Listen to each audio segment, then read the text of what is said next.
Alright, figured I'd finish out sorting the last of the stuff I got from the auction. Other than the micrometers, I'll do them at some point. I'm not worried about them. Um, a lot of this stuff is duplication, but I got a lot of stuff like these woodworking bits, these little hole saws for wood.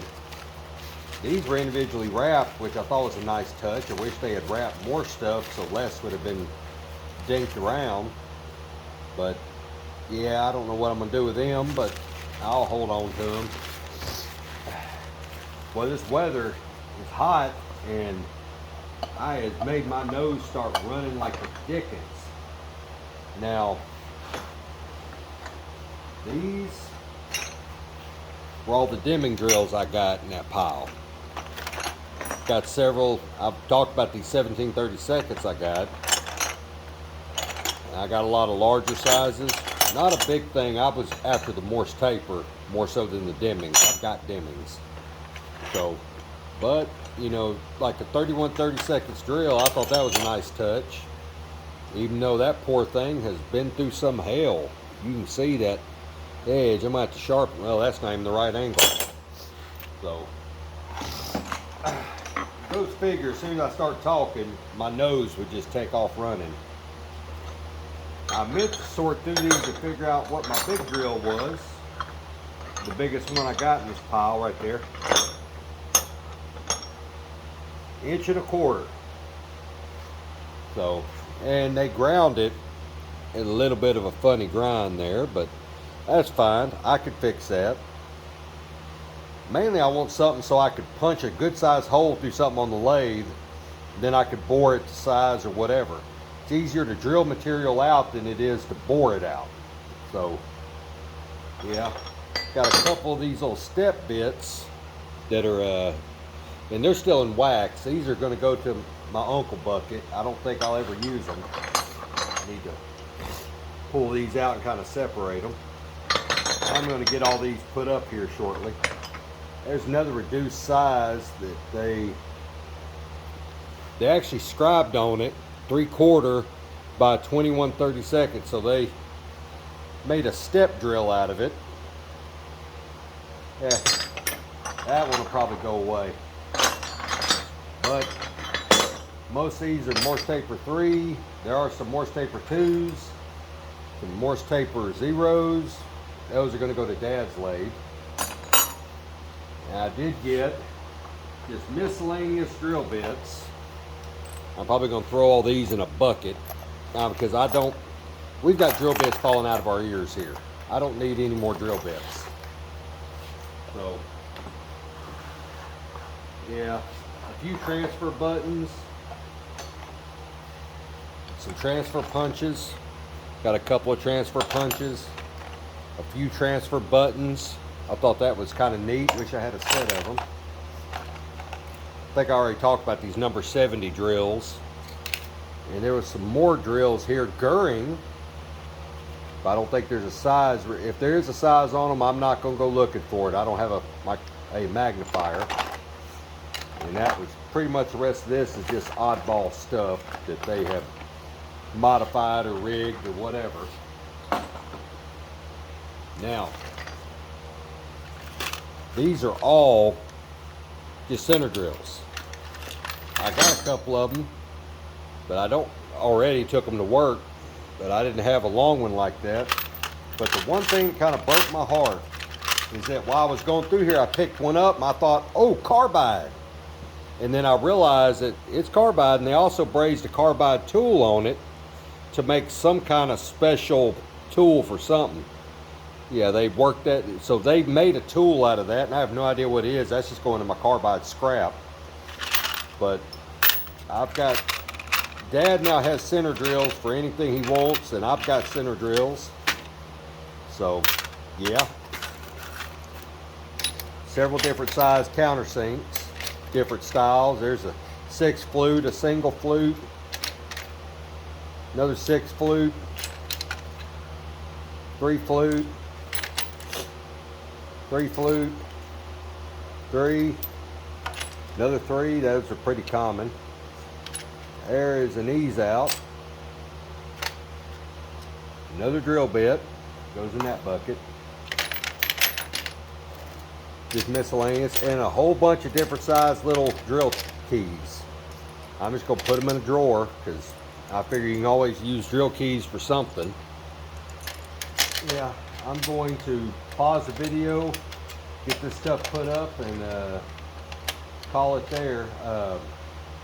I might work on picking that lathe up a little bit, and I'll make my mind up on that when I get over there.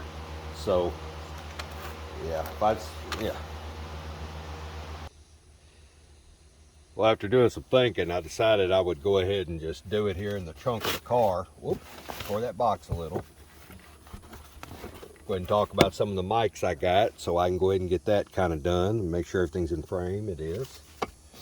All right, we'll start with whatever this old jewel is right here. That is a Brown and Sharp 2-inch. Got a man's name on it, but it turns free, feels good. So, all right. What are you? You look like a Starrett. Are you a Starrett? No, you're a Brown and Sharp. Another Brown and Sharp. The 2 to 3. So, yeah, I gotta adjust the camera a little bit. Kind of weird learning how to do all this. That one reads a 10 thousandths. That one reads a tenth, so there's 2 mics that reads in tenths. All right, let's see what else we got hidden in here. All right, there's a Starrett 4 to 5. Front side's been ground off where it says Starrett, but the Starrett is right over here. But this mic, I'm gonna have to get some oil on it. It's a 1,000th. It is tight. That's gonna go in the, I'm gonna have to work on that one. It's seized. I'll have to soak it in oil, I'm guessing. Stuff that over there. Oh, didn't mean to bump those. Here is a Mitutoyo 7 to 8. However, it's missing some stuff here. Turns free. I don't have standards with me here, but it's missing the lock. So I may look, see if I can find a lock. If I can, I'll fix it. It's a 1,000th. So that's another gotta have work mic. Stuff that paper over there. Here is a 7 to 8 old Starrett. Gracious. Pre-lock Starrett. Does not have a lock up here. That is a very old Starrett. As you can see, that old design. I don't know that I'll ever need this one, but I might. I know a young lady who said she'd like to have a mic to clean up and make it to a display place for her wall. I might let that one go to her. So I don't have a need for it. I've got mics up to 12 inches already. All right, what are you? Okay. You are a Helios. Yep, that's a Helios, made in Germany, but it's missing parts. It's missing the thing out here, the ratchet stop. Turns free. Don't know if it's any good, but it's going in the need work pile. All right, here's another mic right here. That's a Brown and Sharp 4 to 5. It's rusty, but it turns free. That's going to go in the possibly good pile. Don't know what I'm going to do with all these mics, but I'll do something with them. There's a Brown and Sharp 0 to 1, reads in tenths. And that is a good looking micrometer. Man, that's a good looking mic. Got a man's initials on it, but satin chrome. Let's see if it zeros. That thing zeroed perfectly, so yeah, that's probably a good mic. So, let's see, I'm dribbling sweat because it's hot out here. But, let me wipe my... I'm not as fat as I used to be, but I'm still a fat boy, somewhat, in South Arkansas in the sun, so this is what I wanted. out of all that stuff was this Brown and Sharp little inside mic. Let me loosen that up. This is what I wanted out of all those tools. You know, I didn't pay a whole lot for this auction, but this is the tool I wanted. So yeah, I've always wanted one of these little mics. So now I got it. Let's see if it zeroes out. Needs oiling bad. Well, it'd help if I'd go the right way. You know, it's something I learned a long time ago. You actually have to turn the micrometer the correct direction to get a reading on it. I'm gonna have to research how to read that. That doesn't make sense looking at it. Should be 3565. I can't tell. I'll have to, sun's in my eyes. I'm just gonna have to look at that later. Figure out how to read it. So, yeah. Get in there. Come on, baby. You gotta lay down. Thank you. Well, that's back when they used to sell tools in heirloom cases, basically. There's a little Brown and Sharp that has been modified. They ground the backside off to make a step. So it's still probably an accurate mic. Let me see if it zeroes out real quick. Oh, it's stiff as sin. No, I did not zero. That's gonna go in the work pile. That's something I'll do when I'm bored. All right, what we got here? A Lufkin that needs Earl something fierce. Yeah, Lufkin 1 to 2 needs oil, but it's a 10,000.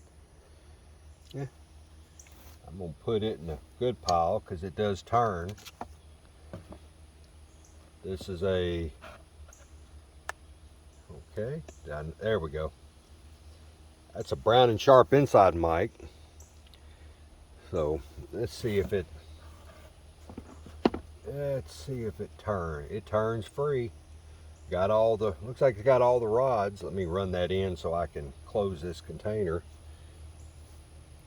Got all the rods with it, so it is a good inside mic set for somebody. I'll probably sell that one because I've already got several inside mic sets. See what's all down here. Okay, one of my neighbors is driving by on their side-by-side. Out here in the country, people don't care. They just drive around their side-by-side. Here's an NSK 1-inch micrometer, but it's missing parts. That's gonna, let's see if it zeros. It does not zero. Well, looking at it, it's been sprung. The anvil and the I forgot what they call it. I'm drawing a blank. They don't line up. So this mic has been sprung. It's damaged. It ain't no good. Half of a Brown and Sharp box. There's a wooden. I can't read what that says. That's a Starrett. We'll stare at 0 to 1. It's identical to the one my grandpa left me. And it zeros. Hey, it zeros. So I'll take a stare at 0 to 1 anytime, especially in an heirloom type box. You know, it's not a Starrett box. So, oh, we got some more loose mics over here. That is another Helios that's missing parts. Yeah, that's going to just go in the, I don't know why I'm trying to save that. All right, what's in this box? Toyo. Hey! That's right, I forgot this was in here. Toyo 1 to 2. Let's see if it zeros. The standard's in here. Let me wipe the sweat off my brow. Don't know what caliber of people actually watch this, so I'm not going to use colorful language like sweating like a whore in church or anything. The Yeah, it's 1/10 off. Yeah, 1/10 off. And if I am ever going to use that mic, I will bother to calibrate it. Got another mic hidden over here. I got two more mics hidden over there. There's another Starrett, a little itty bitty Starrett. It's off bad. It's rusty. It's going in the work pile. No more mics in there. Here was that one mic that I've never heard of, this brand, Welch. Let's see if it zeros. Does not zero. I mean, I can make it zero, but probably not a good idea. There's a 4 to 5 Starrett. Looks good. Turns free. It's a fairly recent one. So, yeah, I don't have the standard with it, but that's fine. It reads in thousandths. I don't need a backup one, but you know, I will find a use for it. Let's see, we got some more mics here. Okay, that's a 6 to 7, which I already have a 6 to 7 Starrett standalone. That is a beautiful micrometer, but I don't have a standard, so I can't check it. So I'm guessing that if these were shipped with standards, they were probably in somewhere else in the collection of tools. I hadn't found any loose standards, so yeah, I'll keep my eyes open for standards. This box is 7 to 8. This is a Lufkin, I believe. Yeah, that's that Lufkin. Here's a Lufkin 7 to 8. So let's see, does it turn? Yeah, it turns. Needs oil like you wouldn't believe, but it don't look like it's been used very much. So that's probably a pretty good micrometer. Like I said, I may put some of this stuff up for sale at some point once I figure out what I'm going to do with it.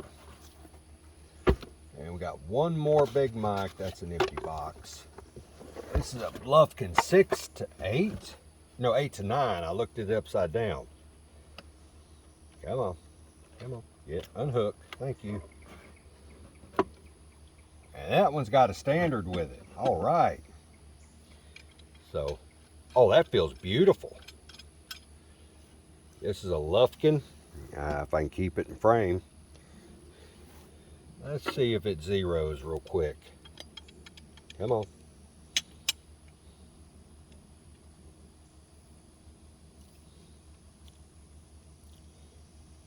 Does not zero.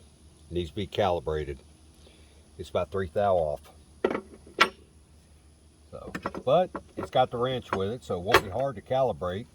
Let me lock that back in place. Oh, I said lock back in place, you heifer. Alright, so yeah, I will figure out what I'm going to do with all them at some point.